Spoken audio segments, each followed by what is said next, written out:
2 semaines après le tremblement de terre meurtrier, le sort semble s'acharner sur ces sinistrés qui, en pleine nuit, assistent impuissants à une nouvelle catastrophe. C'est ici, dans la zone la plus éprouvée par le drame, que de nouveaux puissants séismes ont alourdi un bilan effroyable de plus de 44 000 morts.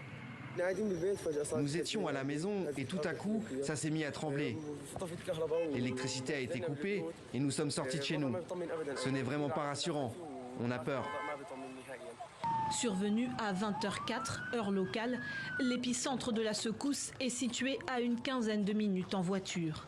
L'important nuage de poussière a provoqué un mouvement de panique, au cours duquel plusieurs dizaines de personnes ont perdu la vie, piétinées par la foule. Au milieu des ruines et plongés dans l'obscurité, les bénévoles tentent l'impossible. On essaye d'évaluer le besoin d'aide en urgence et on rassure les gens pour éviter un nouveau mouvement de panique. Psychologiquement, les gens subissent encore les séquelles du premier séisme. 2 hôpitaux ont été évacués et les patients en soins intensifs sont transférés dans un hôpital de campagne. Selon les secours turcs, plus de 6000 répliques ont été enregistrées depuis le 6 février, date du séisme qui a dévasté le sud de la Turquie et de la Syrie.